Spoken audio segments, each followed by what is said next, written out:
Hey everyone, I'm Anne-Marie from Hella Basque. Welcome to the Hella Basque YouTube channel, where every week I'm talking about different things having to do with the Basque Country and Basque culture. Today we are talking about Basque mythology, Olentzero, the mythical Basque Santa Claus. There's a small contingent, but very vocal contingent of followers of the channel who always want me to do more videos about Basque mythology. So here we go. Christmas is upon us. Olentzero is all over my social media feed. So let's talk about this Basque Santa Claus, Olentzero, kind of where this idea came from, and really the pagan origins of this character. But first, modern day Olentzero, he is just like Santa Claus in other parts of the world. In the Basque Country, Olentzero is a character that goes around during parades around the holiday season. He throws out candy to the kids. He's usually dressed in traditional Basque peasant clothes with the beret. Sometimes he's got some ashes on his face because he was said to be a coal man. And he's kind of fat and jolly, sometimes smoking a pipe. So he's just like a very friendly guy that goes around towns in the Basque Country and hands out candy to kids. And much like Santa Claus here in the United States, kids in the Basque Country will write letters to Olentzero asking him for the presents that they're looking for that year. But Olentzero has some myths associated with him, a little bit of a backstory, some a little more gruesome than others, but let's start with the gruesome. Before Christianity, Olentzero was said to be a really drunk guy. He really enjoyed his pacharan, Basque liquor, who would go around the village the night before Christmas, slitting villagers' throats if they ate too much. He beheaded all of the greedy people in Basque towns. Kind of a scary dude.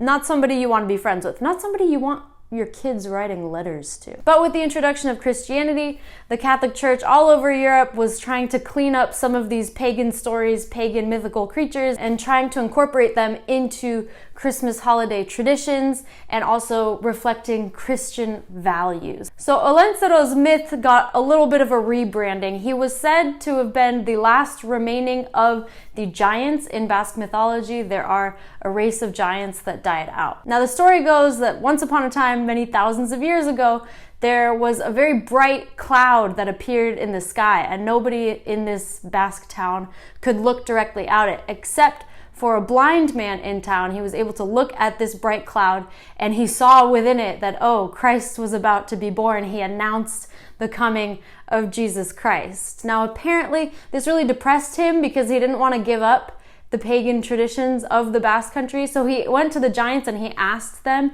to please throw him off the edge of a cliff. He was done with this world. He did not want to see the coming of Christ. So the giants obliged. They threw this blind man off of the cliff, but in the process, they all ended up tripping and falling off the cliff themselves. The only one to have remained was Olentzero. And like all good heroes, Olentzero had a cute backstory to him. As a baby giant, he was found in the woods, abandoned by a very kind fairy who gifted him with strength and love and virtue and kindness, all these wonderful attributes, and she gave him to an older childless couple who raised him, were very happy to have him in their lives. He grew up, started working in coal, but in his spare time, he was really good with wood carving, and he would carve little figurines, and he would give them out to the orphans of his Basque village. One day he was going into town to deliver these gifts when he saw a house that was on fire, and there were a bunch of kids in the building that were burning. So of course our hero goes in, saves the day. He saves all the kids out of this burning house, sacrificing himself in the process. And at this point the fairy comes back and she gifts him with immortality so that for the rest of time he can keep giving out gifts to the children of the Basque Country. And so that's why nowadays it's said that on Christmas Eve, Olentzero comes through and gives gifts to the children. So that's like the happy version of the Olentzero story, which still isn't too happy because, well, he died for the children. But anyway, those are the good Christian values of Olentzero.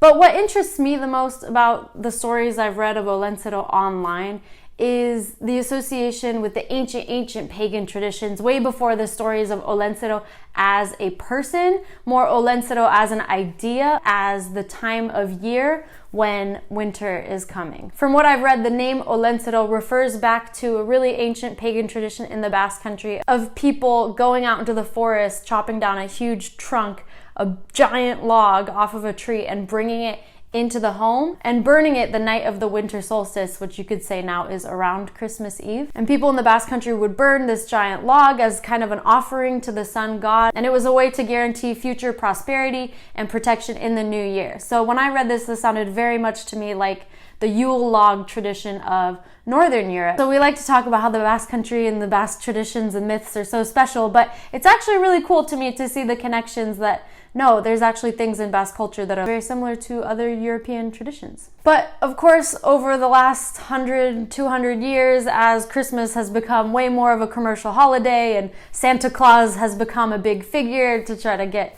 you know, parents to buy a bunch of presents for their kids, Olentzero has taken on kind of like a Basque nationalist version of Santa Claus, if you will. And so Olentzero has become kind of this character that gives gifts to children around Christmas, but he looks super Basque in the process. And in some parts of the Basque Country, they actually gave him a wife. Sometimes in these parades in the Basque Country, you'll see him accompanied by Mari Domingi, which from what I've read, I wasn't able to find too much information about her and her story. It seems like she is a character within Basque mythology, but not so much associated with Olentzero and Christmas, and it seems like they were just kind of paired together.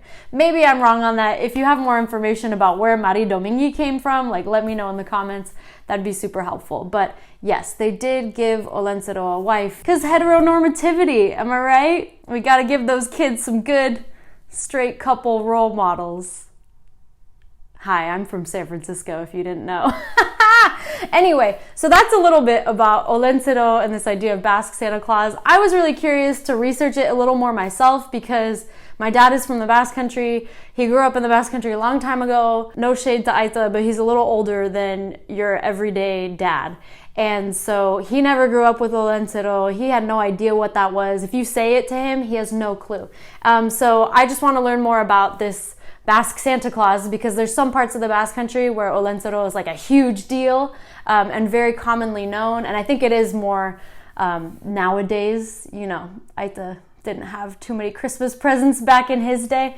So I don't know if Olentzero is more of a regional thing or if it's really more of a more modern thing, as the commercialism of late capitalism has really kicked up in the Basque Country. I don't know. Let me know your thoughts in the comments. I was just curious to learn a little more about where this Olentzero came from, because for me and Aita, it was always about Papa Noel, because, well, French culture dominates, doesn't it?